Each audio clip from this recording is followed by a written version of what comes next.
Então, pessoal, boa noite. Tudo bem? Boa noite. Vamos lá. Então, como eu disse, como a gente combinou, hoje vamos falar dessa ideia de infinito como quantidade, tá? Ou a palavra que a gente usa em matemática como cardinalidade. Cardinalidade quer dizer quantidade de elementos de um conjunto. Beleza, pessoal? Certo? Bom, e aí tem coisa muito viagem, né? Como vocês sabem, quando a gente começa a falar de infinito. Então, a primeira coisa que eu acho que é importante vocês pensarem sobre, que é uma coisa mais filosófica, tá? Mas eu acho que é importante para a aula fazer sentido, que é o seguinte: a matemática não é a verdade, tá? Acho que a gente confunde um pouco isso, com a matemática fosse... por exemplo, matemática é muito diferente de física, certo? Porque física também não é a verdade, tá? Mas é em outro sentido. Porque física tem um compromisso com a realidade, digamos assim. Isso não quer dizer também que seja a verdade, tá? O que eu quero dizer com isso? Para você... Oi, tudo bom? Pode, peraí.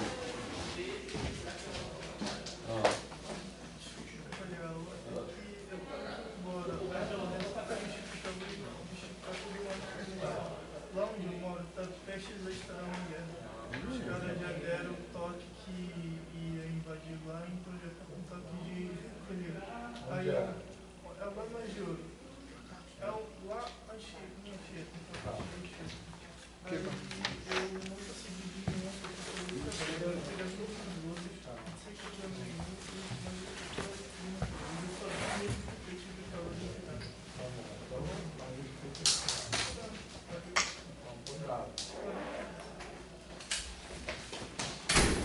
Então, como eu estava falando, uma coisa física ou química, para algum fato, digamos assim, algum resultado da química e da física serem considerados, eles precisam ser validados empiricamente. Você tem que ter uma experiência, um teste. Por exemplo, pode ter uma teoria em física, né, assim, sei lá, do Big Bang ou da relatividade, física quântica. Tem que ter um experimento que verifique que aquilo bate com os dados reais. Beleza? Só assim que uma teoria é validada em física, química, biologia. Matemática não. Matemática não tem compromisso com a realidade. Então, para uma teoria... Mesmo a física e a química são modelos da realidade, não é a realidade. Exatamente. Exatamente. Não quer dizer o que eu quero dizer. Não quer dizer que aquilo seja verdade, certo? Mas ela tem que bater com uma empiria. Uma empiria é uma coisa assim... É um experimento que você faz, né? Assim, matemática não tem nem isso. Então, matemática é a que menos tem relação com a realidade, beleza?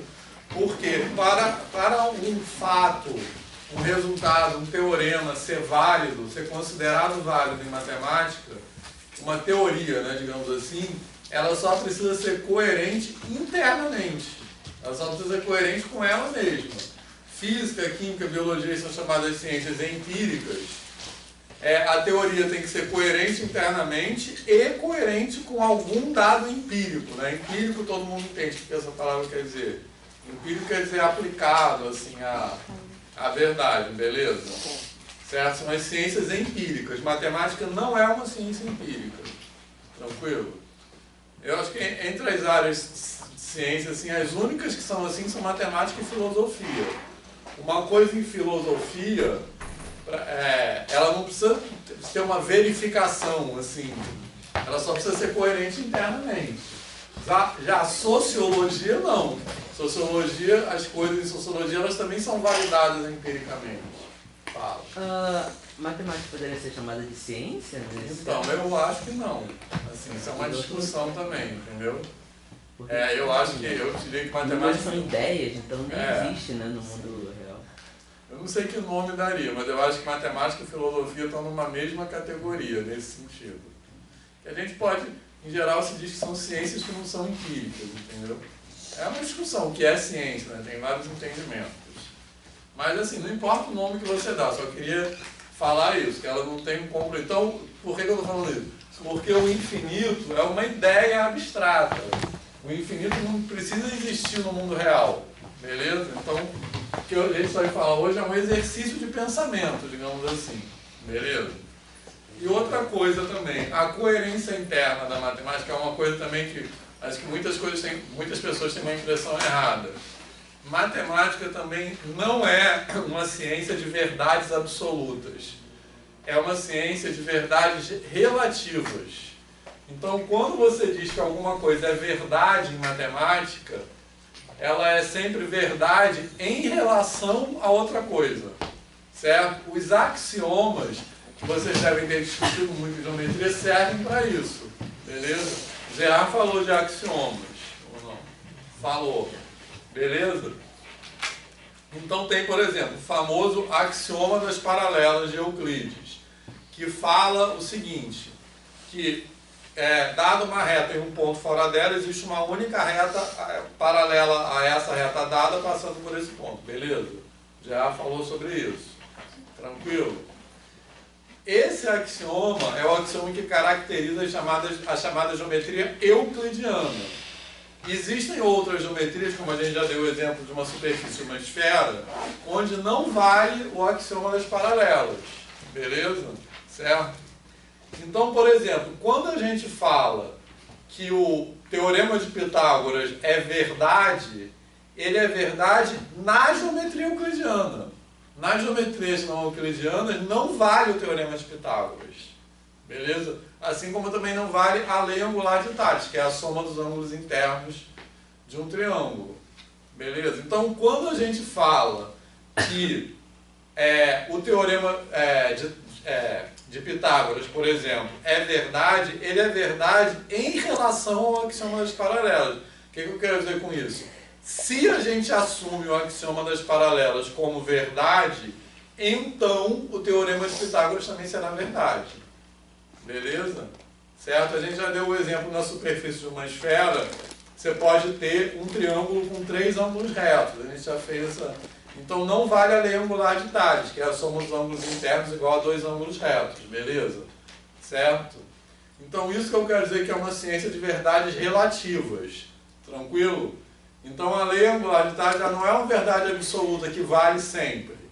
Né? Ela é uma verdade relativamente ao axioma das paralelas. Se a gente assume o axioma das paralelas, então a gente pode concluir que a lei angular de Tales tem que valer também. Fez sentido isso? É uma visão que é diferente do senso comum que as pessoas têm de matemática.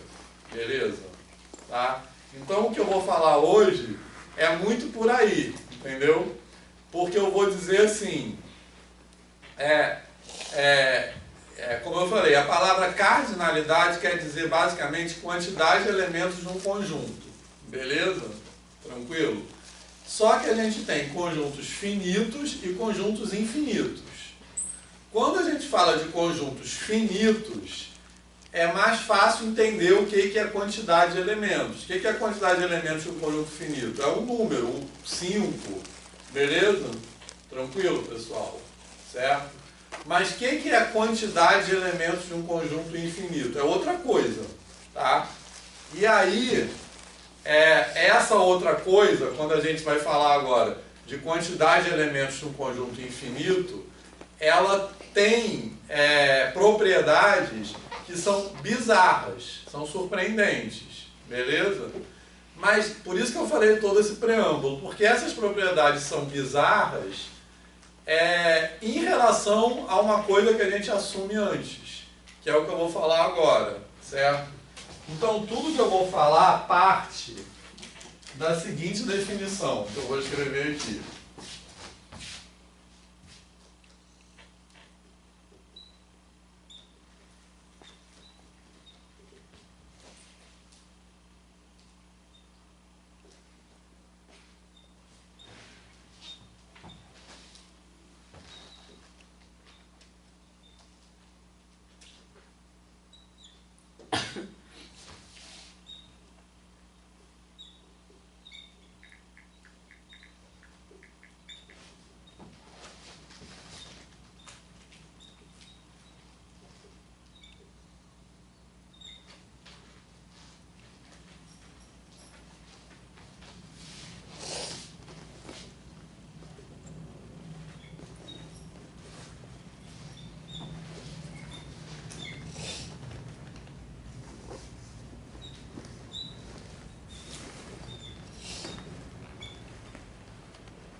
Beleza?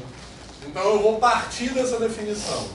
Dois conjuntos são cardinalmente equivalentes. O que quer dizer cardinalmente equivalentes? Basicamente quer dizer que tem a mesma quantidade de elementos. Beleza? Porque cardinalidade, número cardinal, é quantidade de elementos. Então, cardinalmente equivalentes quer dizer que eles são equivalentes com relação à quantidade de elementos. É isso que essa palavra quer dizer. Beleza, pessoal? Então, eles são cardinalmente equivalentes se existe uma bijeção entre eles. O que é uma bijeção? Uma correspondência biunívoca, tá? Uma correspondência 1 a 1. Tranquilo, pessoal? Certo? Então, eu posso desenhar aqui um conjunto com 4 bolinhas e um conjunto com 4 cruzinhas, por exemplo, beleza? E aí eu posso dizer, o que quer dizer existe uma correspondência 1 a 1? Que eu posso ligar cada elemento de um lado com o elemento do outro lado de tal forma que cada elemento está ligado a um único elemento e que não sobe nenhum elemento dos dois lados. Beleza, pessoal? Isso que é uma bijeção, né, que a gente chama uma função bijetiva, né? Ou uma biunívoca, ou uma correspondência 1 a 1. Beleza, pessoal? Tá de boa isso? Tranquilo? Então, tudo que eu vou falar agora a gente vai levar coisas que parecem paradoxais, digamos assim, partem dessa definição. Então, por isso que eu falei que o que eu vou falar agora não são verdades absolutas, são verdades relativas. Então, a gente vai assumir isso aqui, isso é o nosso ponto de partida. A matemática sempre tem suposições iniciais, que são os axiomas ou as definições. Beleza? Tranquilo? Certo? Então, é isso que eu estava falando. A geometria euclidiana tem um conjunto de axiomas.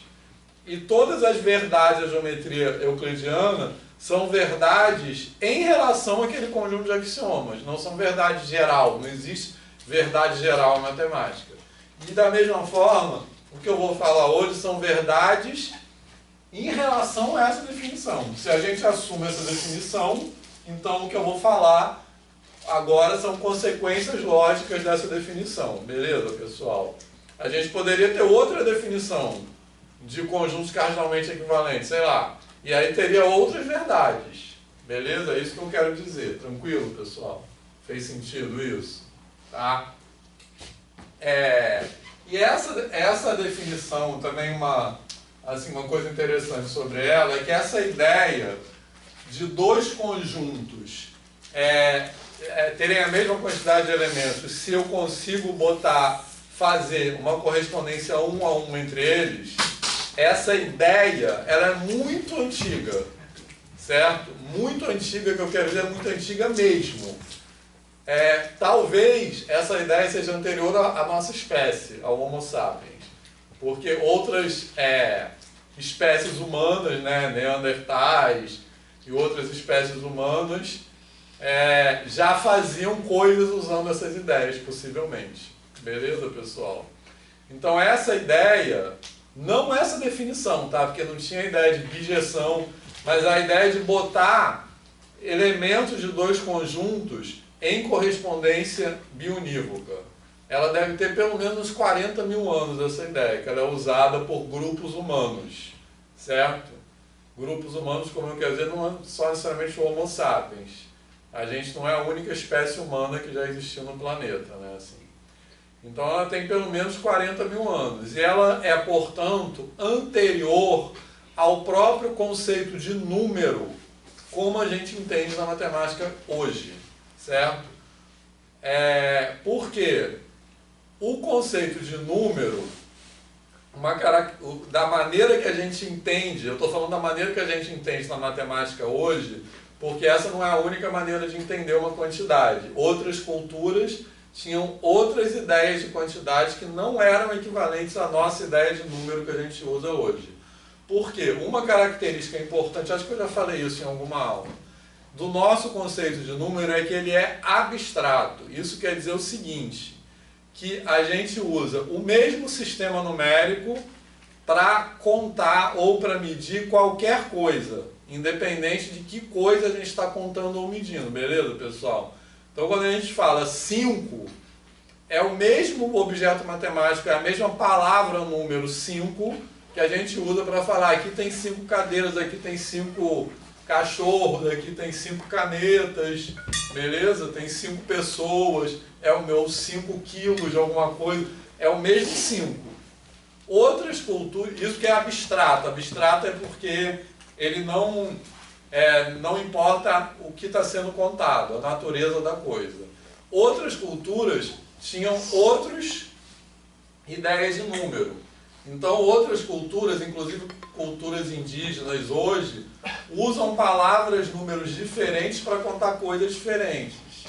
Então, essas culturas elas não estabelecem uma relação entre, sei lá, 5 árvores e 5 pessoas. Usam sistemas diferentes, não associam essas coisas. E a gente associa tudo, beleza, pessoal? E essa ideia aqui é anterior a essa ideia de número. Porque, por exemplo, essa ideia era usada muito antes na pré-história, né? Assim, quando não tinham palavras, números, para contar quantidade, para contar, nem se diz essa palavra, para controlar a quantidade de coisas, tá? Se vocês pegarem livro de história da matemática, sempre tem a história do pastor de ovelhas, que é uma história meio boba assim, mas que sempre tem em livros de história da matemática, que é um pastor de ovelhas na pré-história. Como é que ele controlava a quantidade de elementos? Ele levava as ovelhas para pastar e para cada ovelha que saía ele botava uma pedrinha no saco. E aí quando as ovelhas voltavam, cada ovelha que entrava ele jogava a pedrinha fora.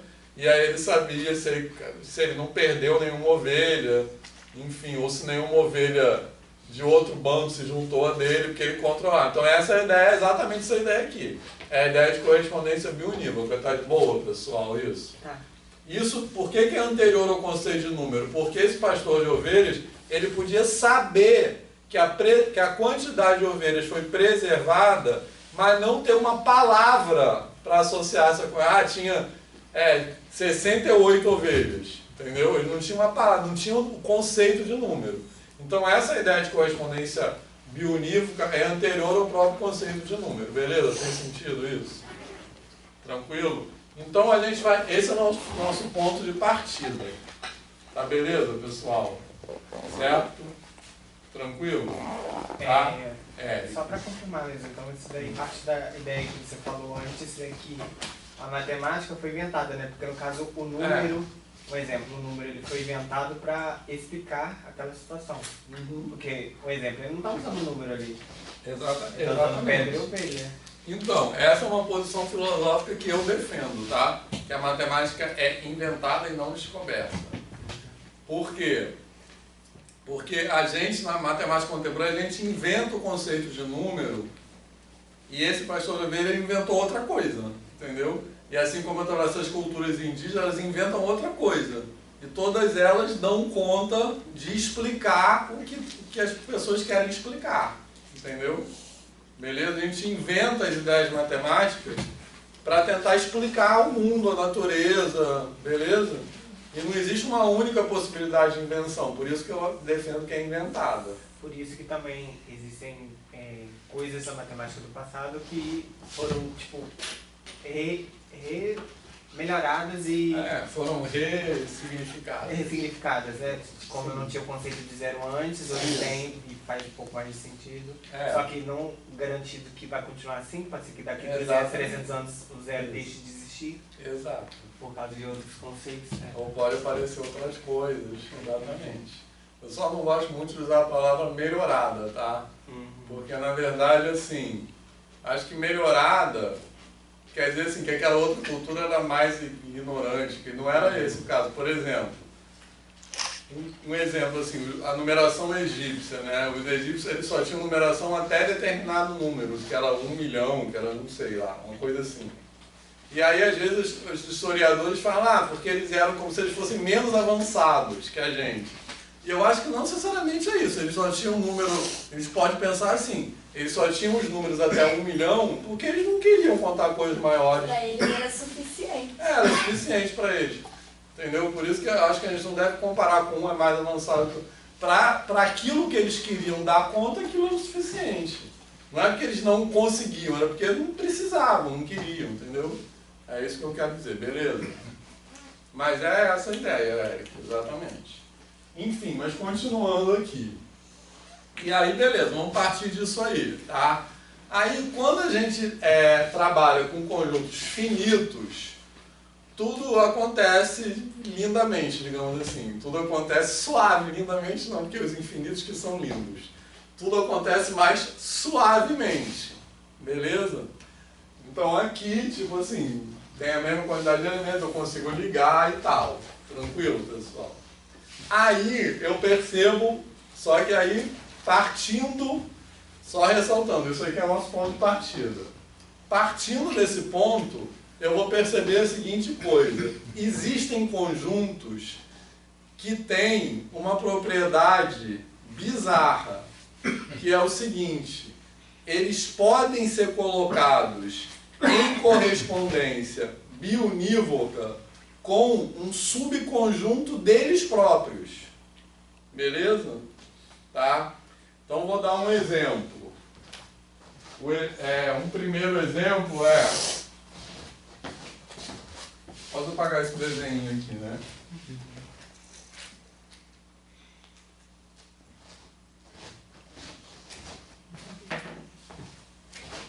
Um primeiro exemplo é colocar os naturais e os pares.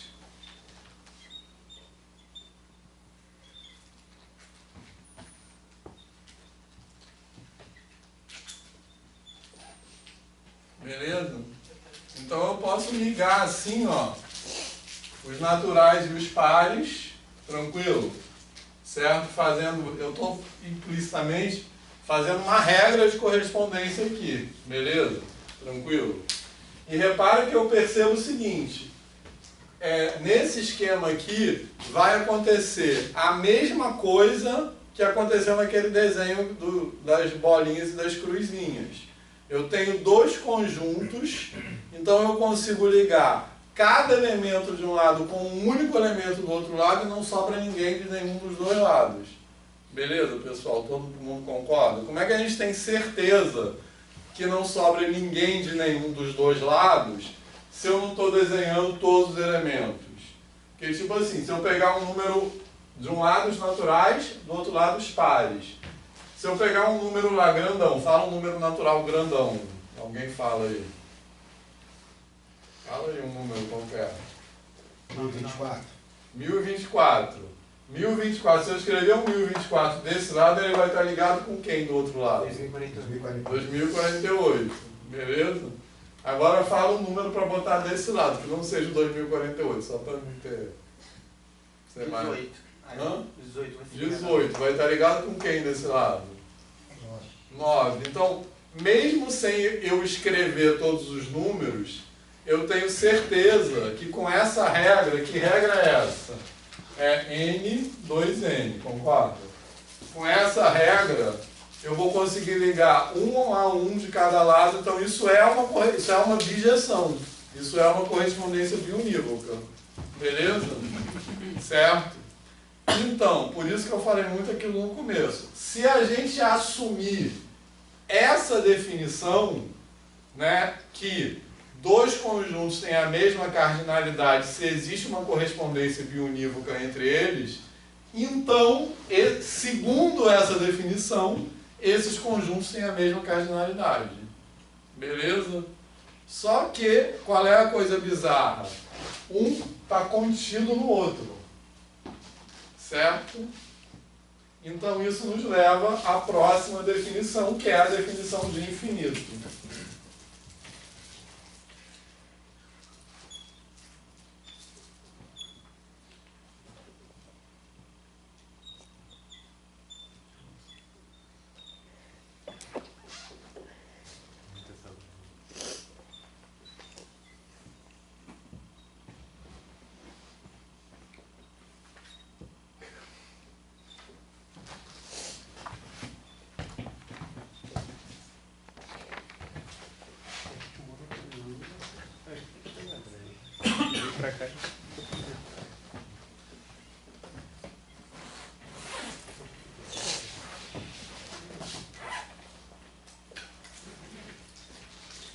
Beleza?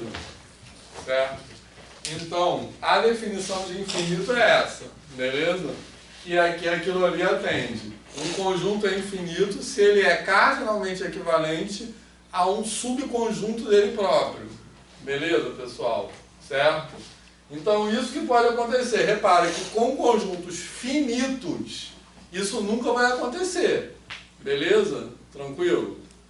Se um conjunto é finito, então, ou ele tem 3 elementos, ou ele tem 4 elementos, e eu não posso ter uma correspondência entre um conjunto com 3 elementos e um conjunto com 4 elementos. Mas, com conjuntos infinitos, isso pode acontecer. E é justamente isso que separa os conjuntos, essa é a propriedade crucial que separa os conjuntos finitos dos conjuntos infinitos.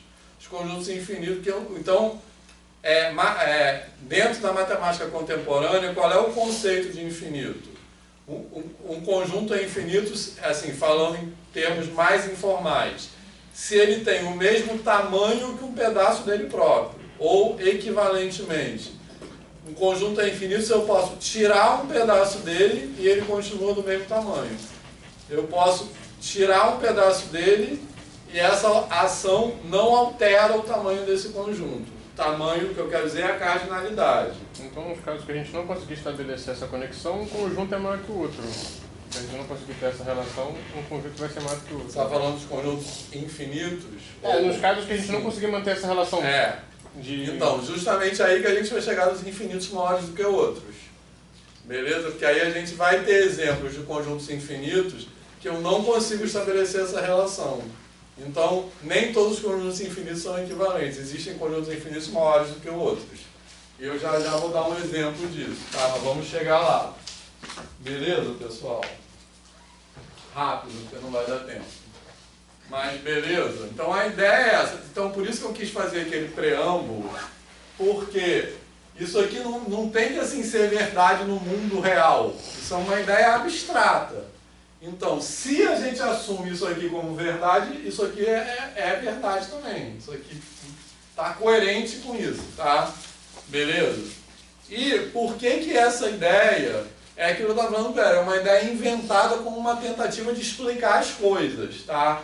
E essa ideia retrata a ideia de infinito, assim. Porque eu já falei várias vezes que infinito não é um número, né? Por isso que infinito não é um número. Isso é uma das razões, digamos assim. E aí eu já dei até aqueles exemplos do Google, que é um número enorme, lembra? Beleza? Só que infinito nunca acaba. Essa é a ideia informal do infinito. Nunca termina. Então eu vou tirando pedaço e continua tendo elementos lá. Eu vou tirando, por exemplo, os números naturais. Se eu pegar o conjunto N de todos os números naturais, eu tiro o elemento 1, ele continua infinito. Eu tiro o elemento 2, ele continua infinito. Beleza? Se eu pegar um conjunto com 1 bilhão de elementos e tirar um elemento, repara só, a quantidade dele, a diferença é insignificante, mas a diferença existe. Se eu tirar 1 bilhão de elementos, tirar um elemento, ele não tem mais a mesma quantidade. Beleza? Certo? Por isso que 1 bilhão é um número. Agora, infinito não é um número. Porque se eu tirar um elemento do infinito, não é que ele continua com a mesma quantidade, a quantidade altera, ele continua com a mesma quantidade. Beleza? Essa é a ideia.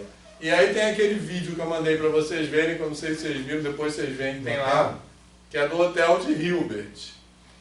O Hotel de Hilbert foi uma metáfora, digamos assim, proposta por um matemático que não é o Rodrigo Hilbert, chamado David Hilbert, um matemático alemão, que ele foi usado quando o Cantor, que era um outro matemático, George Cantor, que ele propôs essas ideias, que foi no começo do século XX, mais ou menos 100 anos atrás. Antes do trabalho do Cantor, essas coisas não eram consideradas, não eram legítimas dentro da matemática, porque elas eram muito bizarras para a matemática. E o Cantor que transformou o infinito num conceito matemático, digamos assim. Ele que propõe essas definições. E aí, na época, isso muita gente não aceitava. E aí o Hilbert deu uma palestra no Congresso Mundial de Matemática, num ano lá, 1900 alguma coisa, não sei, que ele usou esse metáfora do hotel com infinitos quartos para explicar o que o Cantor queria dizer. Então ele fala, supõe então, repara que é absurdo mesmo, tá? Porque não existe um hotel com infinitos quartos, por isso que eu falei, não é o mundo real. Então ele fala, supõe um hotel com infinitos quartos, aí chega um novo hóspede, beleza?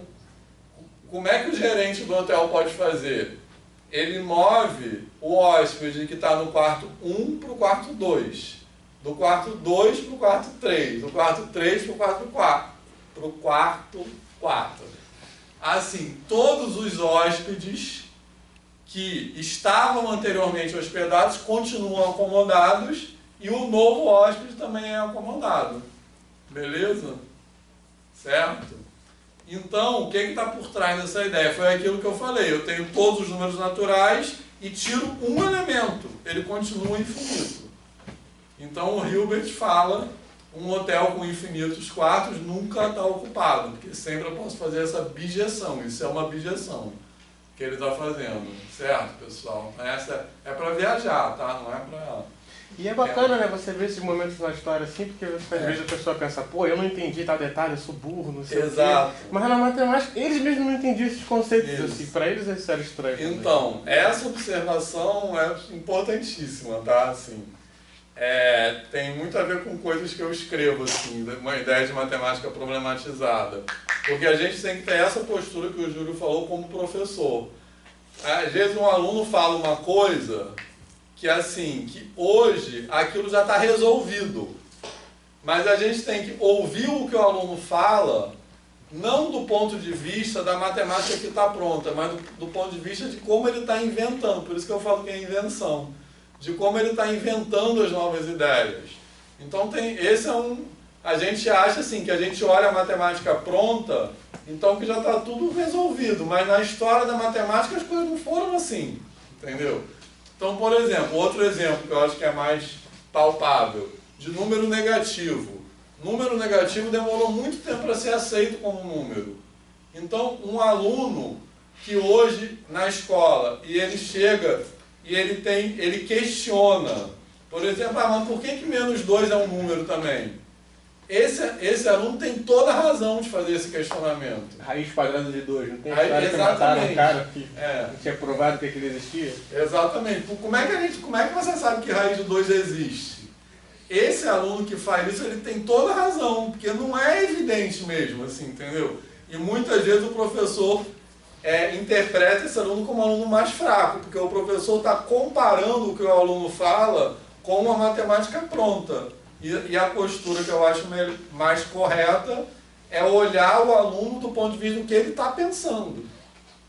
Fala. Ainda nesse exemplo, nessa de uma forma um pouquinho mais extrema, acha que pode acontecer muito, por exemplo, de um aluno que talvez esteja descobrindo uma coisa nova na matemática, assim, ser taxado como maluco? Por exemplo, Einstein, quando estava estudando a teoria da relatividade. Assim, Exatamente, perfeito. Nos dias de hoje, isso provavelmente deve acontecer muito. Eu acho que sim, a gente deve perder pessoas com talento para matemática, porque isso, eu acho isso mesmo, tá? Professor, mesmo nessa história do hotel aí, uma coisa que eu acho genial ali, é que a pessoa fica pensando como é que vai dar certo da troca de quartos, sempre com aquela sequência que ele faz ali, quando ele fala assim, liga para o hotel e fala assim, ó, chegou infinitos, nós estamos com infinitos ônibus, com infinitos lugares, vou resolver isso agora. O pessoal vai para raiz quadrada de não sei de que, elevado ao quadrado, não sei o que. Como é que bate certinho? A gente começa a pensar que talvez dê até errado, mas não tem como a gente provar que aquilo vai dar errado. Mas, fascinante, eu acho que não dá errado. Matematicamente está certo.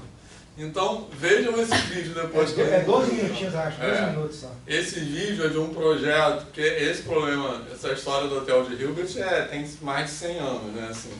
Mas esse vídeo é de um projeto que chama MMM, que é um projeto da Unicamp, que é matemática multimídia. Então eles têm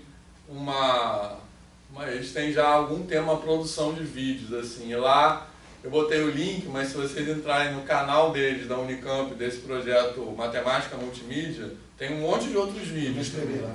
Que são legais. Deixa eu ver se eu consigo ligar isso aqui, que eu fiz em GeoGebras.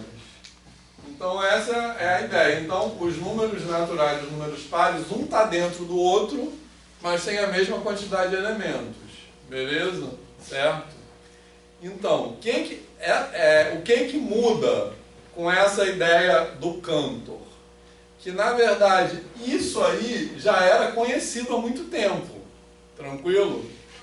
No livro do Galileu, que é do século não sei qual, século tipo 15 ou 16 talvez. 16, é que eu tenho muita dificuldade com séculos. Assim. Eu nunca sei 1500 é século que eu tenho que parar e pensar, não tenho como. É sempre um depois. Mas eu me confundo com isso. E, enfim, no livro do Galileu, que é um livro muito importante na história da ciência, que é Discursos e Diálogos sobre Duas Novas Ciências, o Galileu menciona os chamados paradoxos do infinito, que eu vou mostrar. Esse é um que ele fala, certo? Que tem tantos naturais quanto pares, e eu vou mostrar outros aqui. Mas qual é a questão aí? É que o Galileu, ele chama isso de paradoxo, beleza? Então, mais ou menos tem a ver com... Lembra que eu falei aquela historinha do Aquiles e a tartaruga? Que na filosofia grega, eles encaravam isso como um paradoxo, e a conclusão que eles chegavam é que o movimento é uma ilusão. Na matemática contemporânea, a gente parte da mesma pergunta, mas chega a uma conclusão diferente, certo? Que a gente tem uma maneira de dar sentido a uma soma infinita, podendo dar um resultado finito, que é a ideia de convergência, né? Que é a soma de uma PG, que a gente estuda até no ensino médio, beleza? Tranquilo?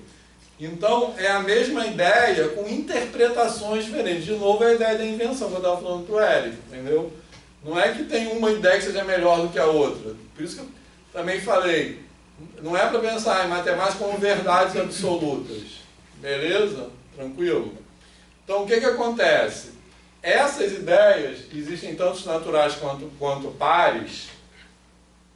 O Galileu chama isso de um paradoxo. Porque ele fala, não pode ser, isso é uma coisa muito louca, não pode ser verdade. Então isso é um paradoxo, é uma coisa que não é aceitável dentro da área, é uma coisa que tem que ser eliminada.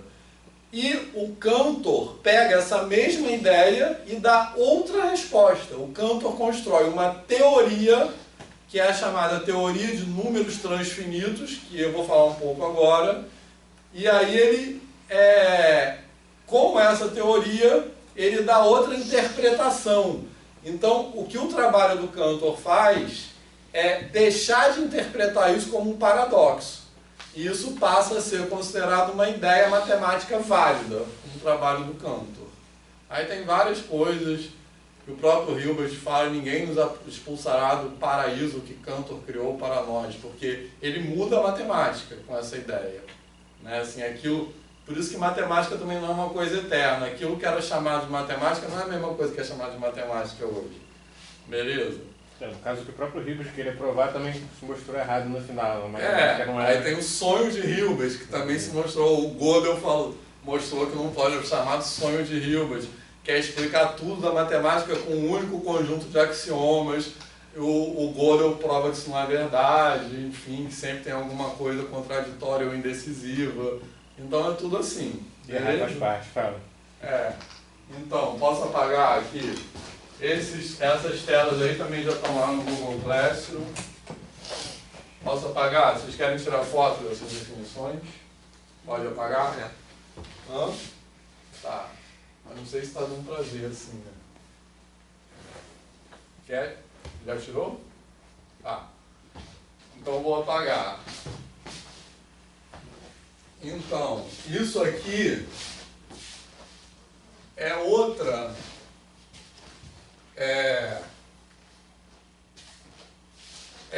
coisa que tem lá nesse livro do Galileu, e que ele chama de um paradoxo do infinito, beleza? Que isso aí é o seguinte, eu estou desenhando dois segmentos de reta aqui, esse aqui e esse aqui, beleza? Que estão em azul. E o Galileu pergunta assim, são dois segmentos de reta que têm tamanhos diferentes, tranquilo? Certo? Um é menor do que o outro. Se um é menor do que o outro, eu posso colocar um dentro do outro. É a mesma coisa que os naturais e os pares, beleza? Eu posso considerar um como subconjunto do outro. Aí ele pergunta assim, onde tem mais pontos? Nesse maior ou nesse menor? Aí uma primeira forma de pensar é, no maior tem mais pontos. Mas, de novo, segundo aquela definição, não é que isso seja uma verdade absoluta. Segundo aquela definição, os dois segmentos têm a mesma cardinalidade. Beleza, pessoal? E essa construção geométrica que eu estou fazendo aqui, é que tem no livro do Galileu, para mostrar por que eles têm a mesma... Quer dizer, eu posso pegar os pontos que pertencem a esse segmento e colocar em correspondência 1 a 1 com os pontos que pertencem a esse segmento. Como eu faço isso? Devia ter feito uma animação, mas eu fiz rápido, isso não deu tempo. Eu tenho os dois segmentos, beleza? Primeiro lá, soltos. Aí eu desenho eles paralelamente, tá? Tem que ser paralelo para poder conseguir fazer essa construção. E aí eu traço uma reta ligando as extremidades de um lado e eu traço uma reta ligando as extremidades do outro, beleza, pessoal? Certo? Aí essas retas se encontram num ponto. Essas retas que estão pontilhadas aqui, tá de boa? Certo? Aí eu marco um ponto em um desses segmentos. Tranquilo? Esse ponto X. Certo? A ordem... É porque eu já estou mostrando a construção pronta, mas a ordem da construção é... Primeiro, os segmentos estão sozinhos. Aí eu traço as duas retas, marco o ponto de encontro. Beleza? Aí depois eu marco um ponto em um dos segmentos. E aí ligo esse ponto que é X aqui, que a letra pequena, com esse ponto de encontro. Aí isso aqui, se eu traçar essa reta, ela vai interceptar o outro segmento em algum ponto. Isso estabelece uma bijeção. Porque para cada ponto daqui tem um único ponto aqui. E aí eu botei assim para a gente poder mexer. Eu vou enfeitar um pouco mais essa tela, mas ela já está lá, ó. Então assim a gente pode ver que, olha só, isso aqui que é a bijeção, está dando para perceber? Para cada ponto em um segmento tem um único ponto do outro segmento. Beleza, pessoal? É exatamente a mesma ideia dos naturais e os pares. Deu para perceber isso? Que eu ligo cada ponto de um conjunto com um ponto de outro conjunto e isso estabelece uma bijeção. Por quê? Cada ponto de um lado está ligado com um único ponto do outro, não sobra ninguém de nenhum dos dois lados. Beleza? Então, essa ideia é uma ideia abstrata, mas ela nos ajuda a pensar dentro da própria matemática. Porque na matemática, uma reta, um ponto não é uma bolinha, entendeu? Uma reta não é uma bolinha do lado, um monte de bolinha uma do lado da outra. Uma reta é uma outra coisa. Certo? Que também não dá para ser explicado assim. Mas fez sentido isso? Estão viajando? Tá? A ideia hoje é viajar, tá? Beleza, pessoal? É porque, como você falou, essa ideia é abstrata, porque fisicamente, olhando ali, a reta menor, o segmento menor, ele vai ter os pontos mais estreitinhos e embaixo vai pular pontos. Exato, então, mas justamente, fisicamente nada disso existe. Porque uma reta, ela tem que ter espessura zero. Então, eu nem poderia desenhar uma reta. Isso aqui que está desenhando não é uma reta. É uma um retângulo. É um retângulo com altura pequenininha. Então, isso é uma representação de uma reta. Uma reta com objeto matemático é uma coisa com espessura zero. Entendeu? Da mesma forma, um ponto não é uma bolinha, um ponto não tem dimensão, não tem largura nem comprimento. Então, todas essas coisas são objetos matemáticos abstratos. Então, por isso que, embora elas tenham comprimentos diferentes, eu não posso dizer que uma tem mais pontos que a outra. Do ponto de vista da cardinalidade, elas são equivalentes. Do ponto de vista da medida, elas não são equivalentes. Uma vai ter medida maior do que a outra. Mas da cardinalidade, elas são equivalentes. Beleza, pessoal? Certo? E aí eu vou botar outra tela aqui, que também é... Essa não é um paradoxo do Galileu não, mas é a mesma ideia. Que é uma ideia mais radical agora, que é o seguinte. Não, essa eu vou deixar para depois. Que é o seguinte. Na tela anterior, eu mostrei para vocês que se eu pegar dois segmentos de tamanhos diferentes, eles são cardinalmente equivalentes. Agora eu vou pegar um segmento e uma reta, beleza? Tranquilo? E mostrar que eles também têm a mesma quantidade de pontos. Então não é só que dois segmentos, que os dois segmentos são limitados. Agora eu estou pegando um segmento, que é esse, desenhado aqui, beleza? E o que está na vertical seria uma reta inteira. E eles têm também a mesma quantidade de pontos, beleza? E para isso eu desenhei esse gráfico aqui, ó.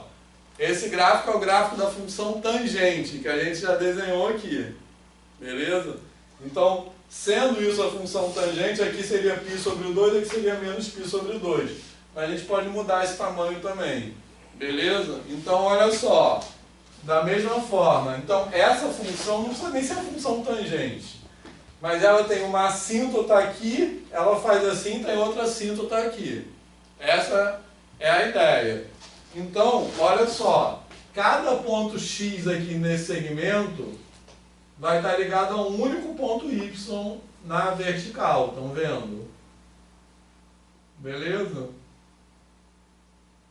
Então, por meio desse desenho, eu faço uma bijeção também entre os pontos do segmento e da reta que não é limitada. Todo mundo viu? Ali tende ao infinito? Quando tende ao infinito, isso. Aqui tende ao infinito e aqui tende ao infinito. Beleza? Por isso que, então, quando esse, justamente, que tende ao infinito, quando esse x aqui está se aproximando desse ponto B, o y que está aqui está indo para infinito. Por isso que quando x varia entre A e B, o y cobre a reta toda. E para cada valor de x tem um único valor de y. E para cada valor de y tem um único valor de x. Então é uma bijeção. Beleza? Calma que a parte mais emocionante não chegou. Mas fez sentido. Vai dar tempo. Mas fez sentido isso? Podem falar. Sentido não fez. Mas enfim, mas fez sentido. É porque a gente se associa fisicamente, né? Não, é para se libertar disso, tá? Mas assim, é para viajar. E um último aqui, que é esse outro aqui, calma aí.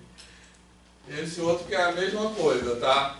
Isso é uma construção para provar que na circunferência desse círculo tem a mesma quantidade, a mesma cardinalidade da reta inteira. Beleza? Tranquilo? Na verdade é o círculo menos um ponto, que é esse ponto N aqui. Então, o que eu faço? Eu desenho uma reta, desenho um círculo tangente a essa reta, tranquilo? E marco esse ponto N aqui, ele é ponto N, porque nessa construção, tradicionalmente, ele é chamado de norte, que ele está em cima. Marco esse ponto N, que é diametralmente oposto ao ponto de tangência, beleza? Certo? Então, aqui é uma perpendicular, beleza? E aí eu marco um ponto X qualquer no círculo, tranquilo? E pego esse ponto X e ligo com esse ponto N por uma reta. Essa reta ligando o ponto N ao ponto X vai interceptar a reta horizontal num ponto que eu chamei de Y. E aí, para isso, mostra que tem uma bijeção entre a circunferência e a reta. Para cada ponto X na circunferência tem um único ponto Y na reta e vice-versa. E aí eu posso deslizar isso, depois eu vou enfeitar isso. Olha só. Aí a gente vai ver o seguinte, ó, quando esse ponto X se aproxima do ponto N, o ponto Y, repara, o ponto Y agora está fora da tela, mas ele continua existindo, tá? Beleza? Então, quando o ponto X se aproxima do ponto N, o ponto Y tende a infinito, certo? Só quando o ponto X for igual ao ponto N, que aí não vai ter interseção, que eu vou ter as retas paralelas. Mas olha só o que vai acontecer. Quando ele passar para cá, o ponto Y vai voltar lá pelo outro lado. Olha que legal. Beleza? Então ele fica fazendo isso. Então isso também é uma bijeção, tranquilo? Certo? Função tangente vista assim faz muito mais sentido. Sim, faz isso. Muito mais sentido. Então, mas veja bem, o que eu quero dizer é o seguinte. Por isso que eu falei no começo da aula que a gente vai falar sobre verdades relativas. Então, qual é a verdade relativa que eu estou lidando aqui? Se eu assumo ter uma correspondência biunívoca como o critério para dizer que dois conjuntos têm a mesma cardinalidade, então esses conjuntos aí têm a mesma cardinalidade, porque eles obedecem a essa definição. Por isso que eu estou falando que são verdades relativas. Se uma coisa é verdade, então a outra é verdade. Certo? Algum comentário mais sobre isso? Júlio? Daniel? Esse comentário é bom. Olha, como é que você mostra isso para uma criança e pensa que ela não respondeu o círculo? Então, uma criança... Então, agora a cereja do bolo, digamos. Que agora é o seguinte. Por enquanto, eu só mostrei para vocês conjuntos infinitos que são equivalentes, tá? Certo?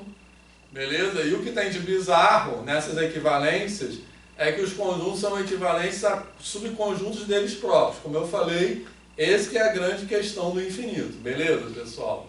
Certo? Vou desligar isso aqui que eu já mostrei. Calma aí. Mas agora,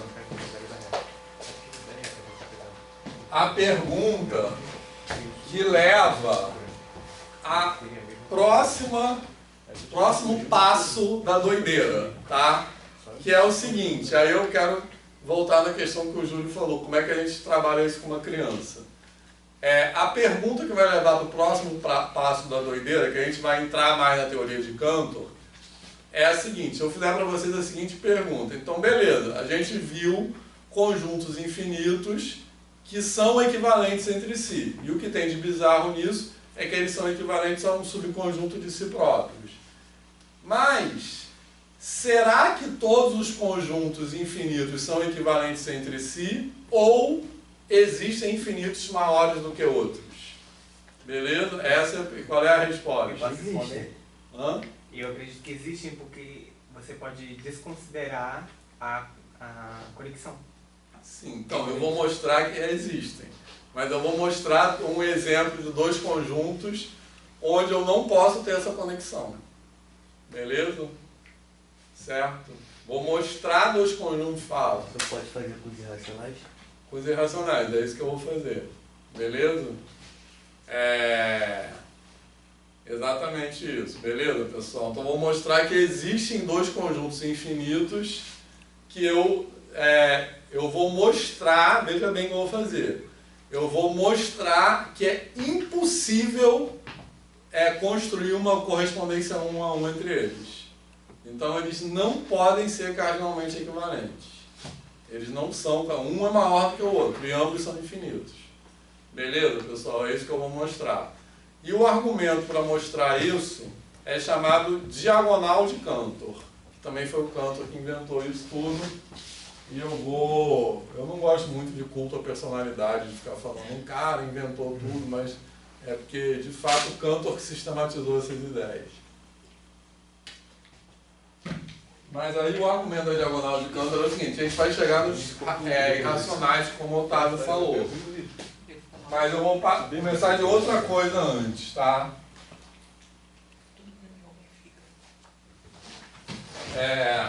Que é o seguinte. Eu vou botar de um lado os naturais Então, de novo, eu vou escrever os naturais. 1, 2, 3, 4, 5.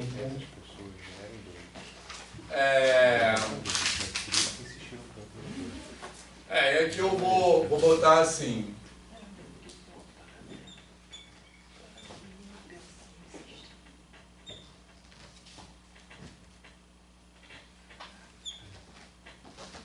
Então, de um lado eu vou escrever os naturais e do outro lado eu vou escrever os números reais entre 0 e 1. Tá? Beleza? E eu vou mostrar que existem mais números reais entre 0 e 1 do que naturais. Certo? E aí a consequência disso, que eu não sei se vai dar tempo de falar hoje, é que existem mais irracionais do que racionais. Isso é uma consequência do que eu vou falar agora, tá? Então vamos lá. Como é que eu vou mostrar isso? Eu vou começar assim. Suponhamos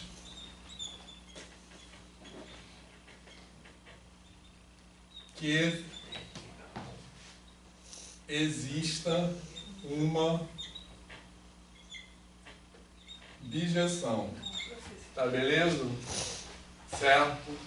Eu vou supor que existe uma bijeção. E qual é o argumento que eu vou falar? Eu vou mostrar o seguinte. Qualquer bijeção, por isso que eu não vou mostrar, o que eu vou mostrar não é que não existe uma bijeção específica. Eu vou mostrar que não pode existir nenhuma bijeção. E como eu mostro isso? Qualquer bijeção que eu falar, eu vou mostrar que ela deixa algum elemento de fora. Eu vou mostrar que existe um elemento desse lado que não é ligado a ninguém desse lado. Tá? Tranquilo? Então vamos supor que existe uma bijeção. Então se existe uma bijeção, então o número 1 tem que estar ligado a alguém desse lado. Quem é o número desse lado? O número entre 0 e 1 é um número que é 0, alguma coisa. Concorda? Tá? A gente pode botar assim, só para ficar maior que 0 e menor que 1. Então ele é um número 0, alguma coisa. Então fala aí. Alguém inventa que número vocês querem? 0, fala aí o número. Entre 0 e 1. 002, é isso? Você quer mais? Quero até o quinto a casa decimal. 5, 7. 5, 7. Daqui para lá pode acontecer qualquer coisa, tá? Certo? Esse número pode ser tanto finito, representação decimal finita como infinita. Ele pode parar aqui, mas se ele for infinito, eu posso considerar que ele continua 0, 0, 0, 0 para sempre, tá beleza? Certo? Bom, aí o próximo, alguém fala 0, alguma coisa. Vou falar o próximo. Pronto, bem careta. Próximo. 0, fala aí, alguém, quem quer falar? 14, 22. Só até o quinto, tá bom. O que mais? 6. 6. Próximo. 0, 32, 63, 7. Tá. O último. 0, 45, 15, 1. E aí vai continuando para cá, tá? Então, agora eu vou escrever um número aqui que eu vou garantir para vocês que ele não está ligado com ninguém do outro lado. Tá legal? Nossa, como é que eu vou... Você tá me deixando ansioso. Como é que eu vou construir esse número? Eu vou percorrer... Repare que aqui é como se a gente formasse uma matriz infinita, concorda? Ela é infinita para o lado direito e ela é infinita para baixo. Tranquilo? Eu vou percorrer a diagonal dessa matriz. Por isso que esse argumento chama diagonal de Cantor, tá? Então eu vou percorrer assim, ó. a diagonal 0, 2. 0, 2, 2. Vou pegar outra cor aqui. 0, 2, 2, 3. Isso. Essa diagonal, vou riscar aqui. 0, 2, 2, 3, 1. Pronto. Aí eu vou combinar com vocês o seguinte. A gente vai fazer um combinado, que é o seguinte. Onde aparecer 0, eu vou escrever 1. Onde aparecer 1, eu vou escrever 2. Assim por diante. Onde aparecer 8, eu vou escrever 9. E onde aparecer 9, eu vou escrever 0.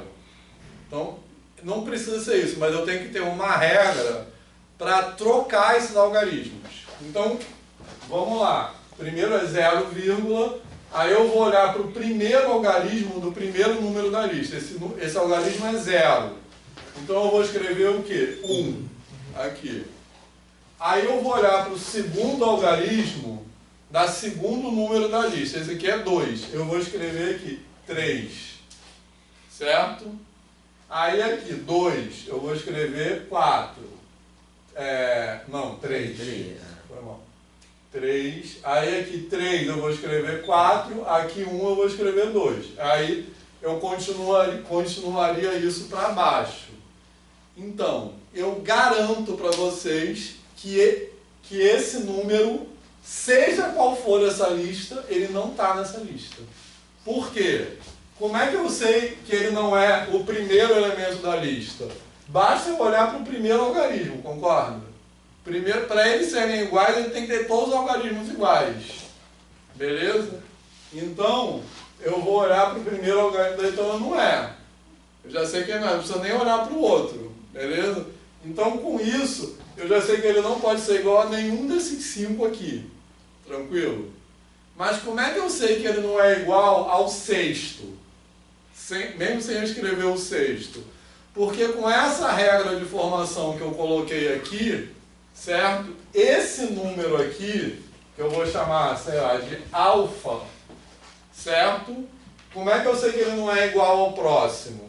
Porque ele tem pelo menos um algarismo diferente do próximo, que é o sexto algarismo. Ele pode ter todos os outros iguais, mas o sexto algarismo dele, seja lá qual for, será diferente do sexto algarismo do sexto número da lista. Beleza? E aí, como eu tenho certeza que esse número que eu construí é diferente do milionésimo número? Porque ele tem pelo menos o milionésimo algarismo. Ele pode ter todos os outros iguais, mas esse número tem um algarismo diferente de cada número dessa lista. Então ele não está nessa lista. E essa construção não é uma particularidade dessa lista específica. Rapidinho. Se eu inventasse outra lista, com base naquela lista, eu poderia construir um número que é um número real entre 0 e 1, mas não está naquela lista. Eric? Eu não entendi o que o determinante... A diagonal? A diagonal que você riscou, o que tem a ver? A diagonal é porque eu sempre vou pegar o enésimo elemento, o enésimo algarismo do enésimo número. Entendeu? Ah, tá. Então eu peguei, por exemplo, o primeiro algarismo do primeiro número, o segundo algarismo do segundo número, o terceiro algarismo do terceiro número. É mais para estabelecer uma ordem mesmo. Para estabelecer uma ordem, para eu ter um critério. Porque essa construção, ela me permite garantir o seguinte: esse número, eu tenho que ter uma ordem e eu tenho que ter uma regra de troca, que não precisava ser essa também. Beleza? Eu poderia trocar o 0 pelo 3, mas eu estabeleço uma regra, rapidinho. Então eu combinei uma regra, eu troco o 0 pelo 1, o 1 pelo 2, o 2 pelo 3, assim por diante. Entendeu? E aí com isso eu garanto que esse número aqui, ele difere em pelo menos um algarismo de qualquer número dessa lista. Porque a diagonal vai pegar em todos. Porque a diagonal vai pegar em todos. Ana Beatriz. Mas assim, se você somar um número ao infinito, ele não continua infinito? Continua. Então um infinitésimo número, de tanto faz, ele não somar ou subtrair esse mais um que você trocou?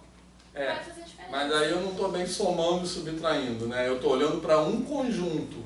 Mas assim, você tá, por exemplo, Então, você pegou o 2 e somou mais 1, aonde ele É. faria 2. É, Então você mas- está pegando, por exemplo, a posição daquela coluna, trocando aquele termo por mais um daquele. Isso, mas aí ele se transforma em outro número. Então, mas um infinito, um número lá no infinitésimo, mais um faz diferença. É, mas eu não estou somando mais um a um infinito, eu estou Mas- somando mais um a um número finito. Entendeu? É que eu não estou somando mais um a quantidade total. Eu estou somando mais um a cada um separadamente. Então eu não estou somando algo ao infinito. Mas se você pegar a reta real Uhum.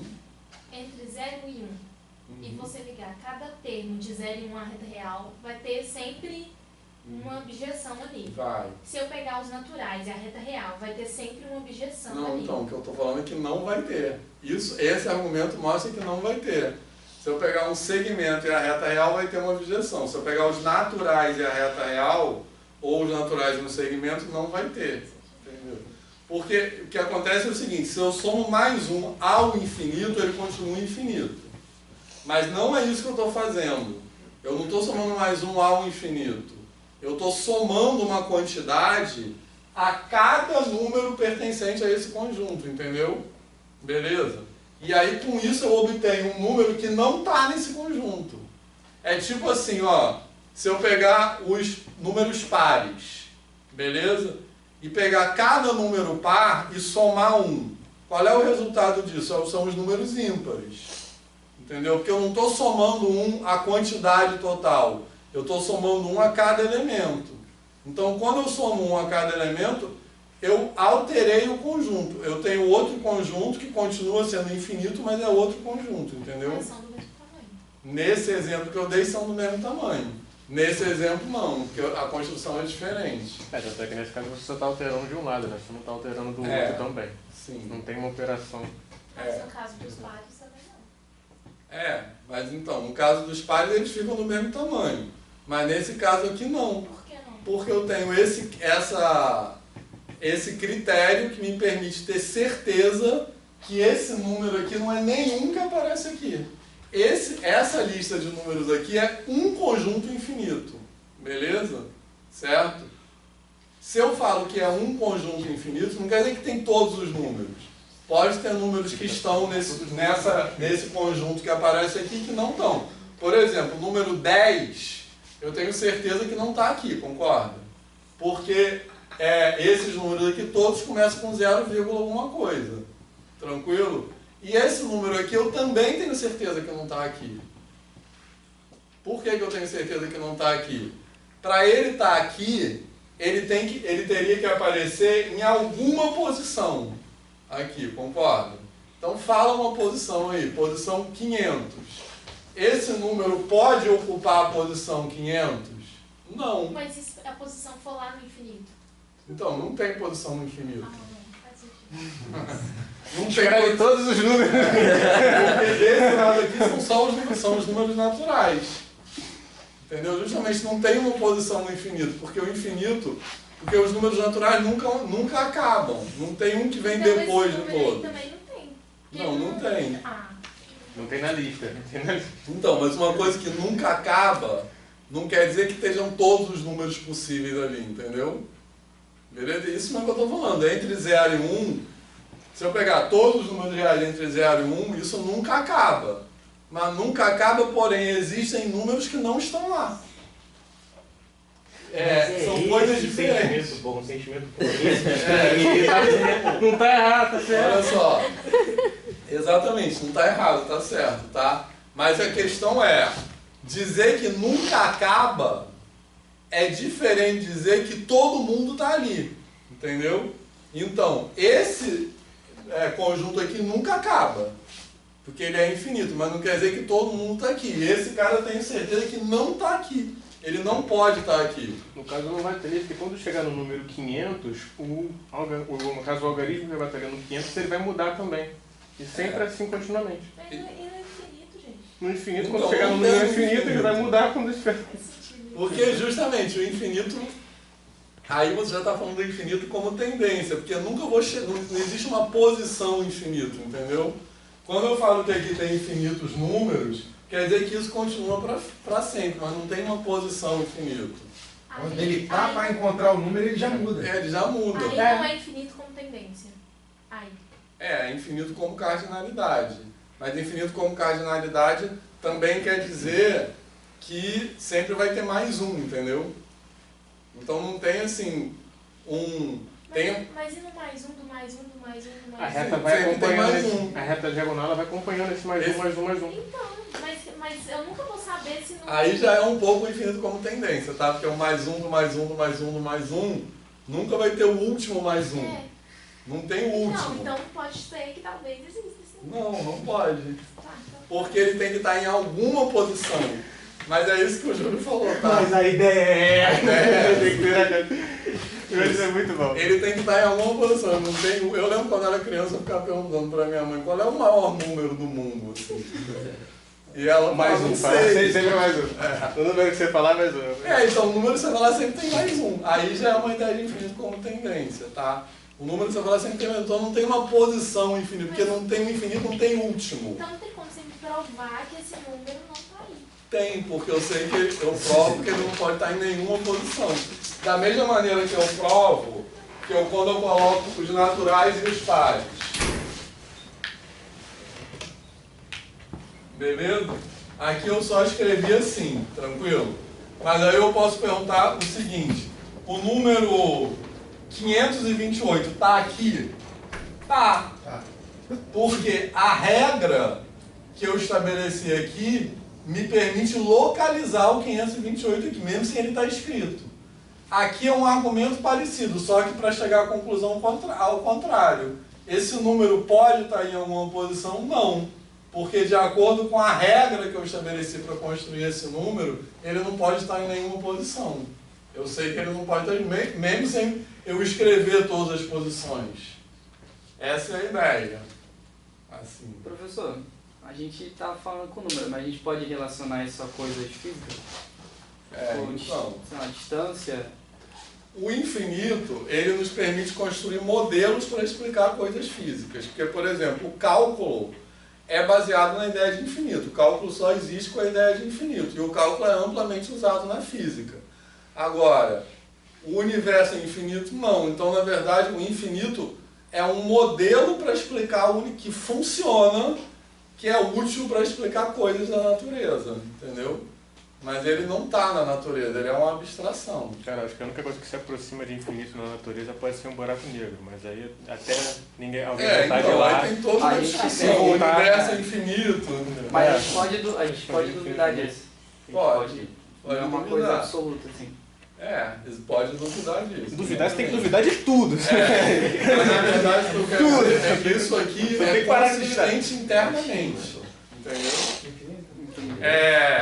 Só rapidinho, uma coisa que é essa discussão com a Ana Beatriz é o seguinte, que o Júlio falou, como é que a gente fala isso numa turma? O que eu quero dizer é o seguinte, quando eu faço essa pergunta, existem infinitos maiores do que outros ou não, certo? Qualquer resposta para essa pergunta é uma doideira. Então, o mais importante não é a gente chegar na resposta certa, é a gente viajar na doideira. Exatamente, não tem certa entre aspas. Então, o mais importante não é assim, que eu não, assim, aqui hoje, eu não quero que vocês se convençam de tudo. Eu quero dar ideias sobre as quais vocês fiquem pensando. Então, o ficar pensando é mais importante que entender tudo imediatamente. Gabriel.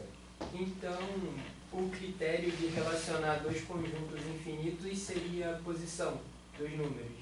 Não necessariamente a posição. Alguma maneira de estabelecer uma correspondência a permutação, né? Porque se tem dois conjuntos infinitos, se você tirar um elemento daqui e trocar com outro, definindo essa regra de troca, você vai conseguir corresponder ainda, porque eles têm a mesma cardinalidade. Só que com esse critério que você estabeleceu, se você mantiver desse jeito, esse número nunca vai estar ali, né? Nunca vai estar ali. Com outro. Então esse é o critério para poder... Então, mas justamente por isso que eu falei que é uma verdade relativa. O que eu quero dizer é, com esse critério, esses conjuntos não são equivalentes. Se eu tiver outro critério, eu poderia chegar a outras conclusões. Mas por isso que eu fui bem enfático no começo, é que eu estou partindo de um critério. Tudo que eu estou falando é relativamente àquele critério. A gente pode relacionar essa ideia de infinito diretamente com soma, porque, por exemplo, nem tudo que a gente vai somar da mesma forma. Tipo, a gente vai contar 1, 2, 3, 3 mais 3. Mas como é que eu vou somar, por exemplo, uma quantidade de, sei lá, eu estou enchendo uma bexiga ou estou juntando uma quantidade de água com a outra, como é que eu vou somar isso como 1 mais 1, 2 mais 2? Não tem como. Então, porque tem diferença, você vai somar o quê, entendeu? Porque quando você fala da água, ela tem propriedades físicas. Se você vai falar assim, eu vou somar o volume, então você quer dizer que você está estabelecendo uma unidade de volume. E aí você está somando o volume. Você vai somar a massa, assim, você vai somar a quantidade de moléculas, ou você vai somar a quantidade de pontos que tem naquele espaço, entendeu? Então, por isso que eu falei, a medida é diferente da quantidade de elementos. Sim. Agora eu ia falar outra coisa, esqueci. Mas enfim. Sim, já sei. Mas basicamente uma coisa que eu acho que isso aqui nos ajuda a pensar, que eu não preciso pensar assim, ó, eu posso explicar isso, dar outra interpretação a isso. Não é isso que eu acho que é interessante pensar. As coisas não são verdade absoluta porque elas permitem outras interpretações, né, assim. A física quântica, né, que é tida como uma coisa muito louca, ela tem várias interpretações, que na física quântica uma partícula pode estar em 2 lugares ao mesmo tempo, mas matematicamente isso é consistente e isso é observado, né? Existem experimentos que observam isso, mas isso tem várias interpretações. Teoria de cordas é uma interpretação para isso, enfim. Mas aqui eu posso falar outra interpretação. Em vez de dizer que eles têm a mesma quantidade de elementos, eu posso falar o seguinte: existem mais possibilidades para inventar números reais do que possibilidades para inventar números naturais. Isso é outra interpretação para essa impossibilidade de correspondência. E aí tem uma experiência também que é diferente dessa, porque não vai dar tempo de falar hoje, se semana que vem vocês estiverem eu posso desenvolver um pouco mais isso, porque uma consequência disso também é que existem mais irracionais do que racionais, tá? Por quê? Porque da mesma maneira que eu mostrei que existem a mesma quantidade de naturais e pares, certo? Eu posso mostrar, da mesma maneira não, mas de uma maneira análoga, eu posso mostrar que existem a mesma quantidade de naturais e de racionais, certo? Então, isso é muito... vou falar uma parada para vocês, assim, isso é muito louco, isso é tão doido, que eu me lembro até hoje, o dia que eu ouvi isso da primeira vez, assim, eu me lembro onde eu estava, com quem eu estava e a cena, assim, disso, de falar isso, eu falei, não é possível isso, gente, como é que pode ter a mesma quantidade de naturais, porque naturais é entre 2 naturais tem infinitos racionais. Mas mesmo assim tem a mesma quantidade total de racionais e de naturais. Certo? Isso foi uma coisa assim que na hora isso me causou assim, uma viagem. Então, mas aí existem a mesma quantidade de racionais e de naturais. E existem mais reais do que racionais, do que naturais. Portanto, existem mais reais do que racionais também. Então tem que existir mais irracionais do que racionais, porque senão a quantidade de reais seria igual às de naturais. Enfim, isso é mais... Acho que não deu para acompanhar, mas se vocês quiserem eu posso... E se tiver aí eu posso falar mais semana que vem. E eu tinha visto, acho que um diagrama de Venn, acho que no livro de matemática lá do meu irmão. Esses diagramas de Venn são todos errados. Isso, mas estava que o conjunto do complexo era maior que todos. Conjuntos complexos em termos de cardinalidade é do mesmo tamanho. Isso é outra viagem também, tá? Existem, agora que vocês vão pirar mesmo, existem tantos elementos no plano como na reta. A quantidade de elementos no plano é igual à quantidade de elementos na reta. Mas só para acabar... Chegou a fazer algum outro ou não? Só para acabar rapidinho, ó. Assim, essa ideia de que existem mais racionais do que irracionais, essa ideia é importante. E ela é uma consequência disso aqui, eu posso demonstrar isso formalmente, mas eu posso chegar a essa ideia de que existem mais irracionais do que racionais de outra forma, tá? Beleza? E essa outra forma é a seguinte: vamos inventar um número real aleatoriamente. Vamos inventar um número real aleatoriamente, beleza? Acho que eu já fiz isso aqui, mas vou fazer de novo. Para inventar um número real aleatoriamente, é como se a gente sorteasse cada algarismo desse número real. Então eu vou falar, Marcelo, fala um algarismo de 0 a 9. 3. Ana Beatriz. 5. 7. Júlio. 9. Kiva. Fala um algarismo entre 0 e 1. 8. Otávio. 2. Eric. 0. Gabriel. 6. Heitor. 2. A gente poderia continuar isso assim para sempre. Mas aí eu posso pensar o seguinte: se a gente pudesse continuar isso para sempre, o que é mais provável? A gente ter um número com representação periódica ou com representação não periódica? O que é mais fácil de acontecer? Não periódica. Mas se a gente fizesse isso honestamente, sem combinar, né? Se cada um fosse assim, sem considerar a fala dos outros, cada um falasse um número aleatoriamente, beleza? Então, o que eu quero dizer com isso?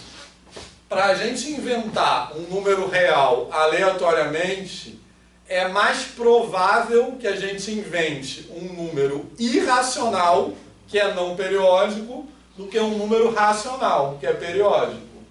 Beleza? Então, a não periodicidade, ela dá mais liberdade de escolha que a periodicidade. Beleza? Porque a periodicidade eu tenho que ter uma regra. A não periodicidade não, eu posso ir inventando qualquer coisa. Beleza, pessoal? Então, Agora ficou bem mais claro. Então, essa é a outra interpretação que eu quero dar aqui. É como se, assim, essa coisa que eu falo, tem mais reais do que naturais, eu posso interpretar isso de outra forma. Eu posso dizer, tem mais possibilidades de invenção de números reais do que invenção de números naturais. Beleza? Isso leva a outra coisa que é mais geral sobre a matemática, que é muito importante e que também é muito contra o senso comum. Em matemática, sempre o irregular é mais frequente que o regular. Tem sempre uma fala, matemática é a ciência das regularidades, né? Assim, que estuda os padrões, mas sempre existem muito mais coisas que não têm um padrão do que coisas que têm um padrão. Essa questão dos irracionais é um exemplo disso. Os racionais são números que têm um padrão, porque ele tem um período. Só que é mais fácil existirem coisas que não têm um padrão do que coisas que têm um padrão, né? A mesma coisa vocês vão aprender, funções contínuas e descontínuas. Função descontínua é que ela tem um gráfico e tem interrupções, basicamente, tá? Função contínua é que o gráfico é todo um pedaço só. Existem mais funções descontínuas do que contínuas. Sempre em matemática, as coisas eu gosto de falar, em matemática assim como na vida, as coisas mal comportadas são mais normais que as coisas bem comportadas. Então o normal é ser irregular, não é ser regular. E os números naturais são um exemplo disso. Mas fez sentido isso? Então, em vez de pensar uma outra interpretação, como o que eu vou, acho que dá para entender melhor, em vez de pensar que tem mais elementos, eu posso pensar assim, eu tenho mais possibilidades de invenção num conjunto do que no outro. Beleza? Essa aula de hoje acho que foi mais filosofia do que matemática. Mas matemática é filosofia.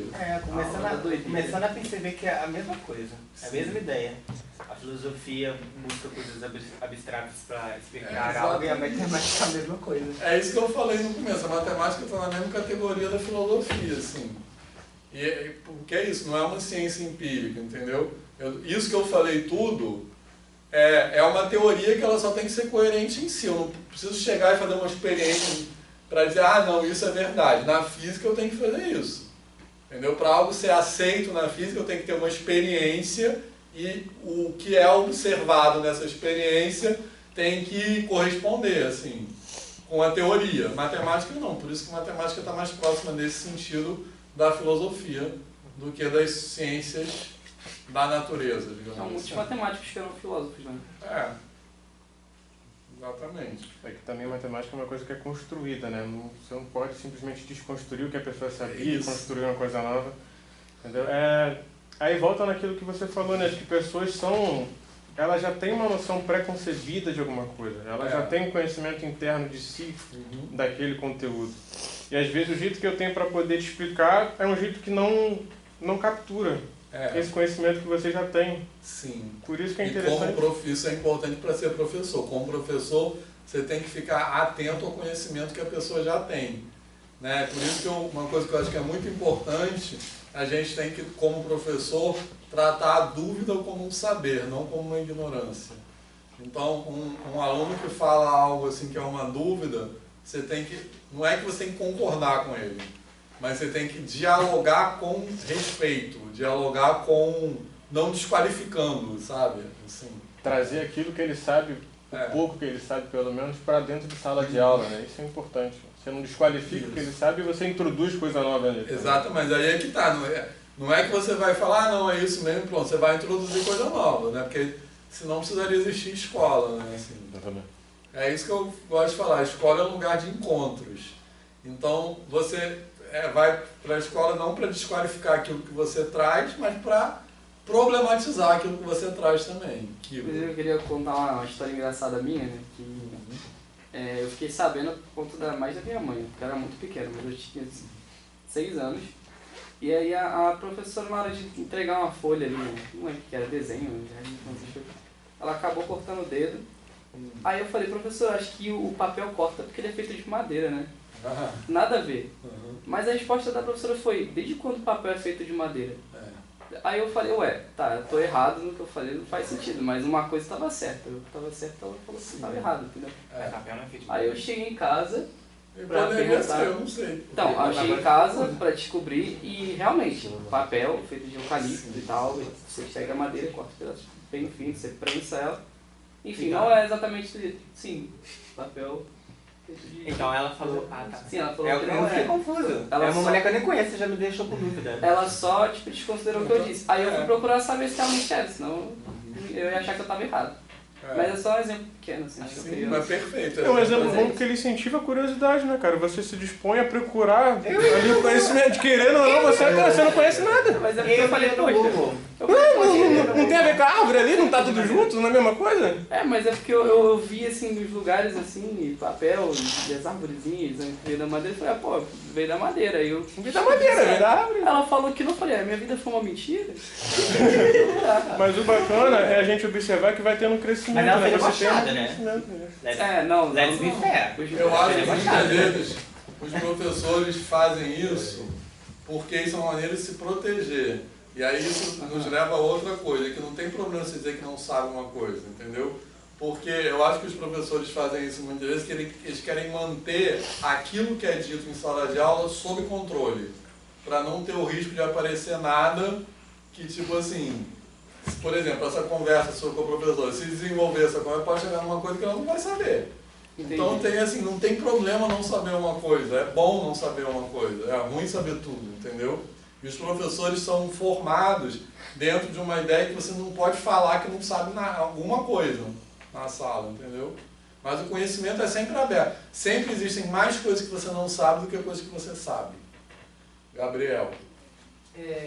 A progressão aritmética, por exemplo, ela seria um bom artifício para argumentar sobre o infinito? Porque com os naturais, né? São muitas progressões que você pode fazer. Os naturais estão em progressão, né? Só que você consegue controlar tudo perfeitamente. E exemplo que você deu com a diagonal, a gente cai num caso que a progressão, por mais que seja provável, a gente sabe que o número não vai aparecer e toda aquela coisa. Então acho que é isso, né? Quando a progressão é mais controlável, tipo uma bagunça do quarto, se for mais fácil de arrumar, porque tem menos bagunça do que mais bagunça. Sim. Dependente dos dois serem bagunça, né? É verdade. Acho Aí eu tava falando de entropia, mas é. Sim. A progressão é uma boa, cara. Sim. E só para terminar, tem outra coisa assim, que nesse exemplo aqui da diagonal de Cantor, o que eu mostrei? Eu mostrei que existem dois conjuntos infinitos que não são equivalentes, ou que os reais são maiores que os naturais. Na verdade, o que o Cantor mostra é mais do que isso. Ele mostra que existem infinitos tipos de infinito. Se eu pegar qualquer conjunto infinito, eu consigo construir outro conjunto que é maior do que aquele. Então, assim como eu mostrei que os reais são maiores que os naturais, eu consigo construir um conjunto infinito que é maior do que os reais. É que, na verdade, é a parte dos reais. E consigo um conjunto, outro infinito, que é maior do que esse. Não tem então, um teto, qual... não? Hã? Desculpa interromper, não tem um teto? Tipo... Não tem. Esses são os chamados, que o Cantor chamou de números transfinitos, que não são números no sentido que a gente fala de números. São cardinalidades transfinitas, melhor falar, pensar assim. Eu não tenho teto, tem sempre um infinito maior do que o outro. O menor infinito possível é o infinito dos naturais. Aí, do infinito dos naturais, que é o menor possível, eu tenho o infinito dos reais. Beleza? Que é maior do que os naturais. Aí eu posso inventar um outro conjunto infinito maior do que os reais, e assim por diante. Ah, tá, tipo assim, eu posso fazer números irracionais, porém que contêm naturais, tipo 1, 2... Mas eu sei um conjunto que não faz sentido. Mas eu poderia inventar outra eu penso coisa. na ideia de que ele é maior do que o outro, por causa que você pode fazer o que você quer. Mas eu não sei se eu posso estar falando alguma merda. Sim, mas é por aí. Você poderia inventar outra coisa. Enfim, então é isso. Mais alguma coisa? Mais alguma questão por hoje? Um subconjunto pode ser maior que o próprio conjunto? Não, maior não. Ele pode ser do mesmo tamanho. Maior não pode. Uma boa pergunta. Tem que saber, né? Vai que a gente vai começar a aula toda de novo. Precisa cansar, né, gente? Tá. Bom, então é isso. Semana que vem, se vocês aparecerem, eu estou disponível, tá? Certo? Fala sobre integrar semana que vem, né? Pode ser. Semana que vem eu falo sobre o que vocês quiserem. Mesmo coisa que eu não saiba. Você vai ter que pedir na série. Continua infinito. Excelente.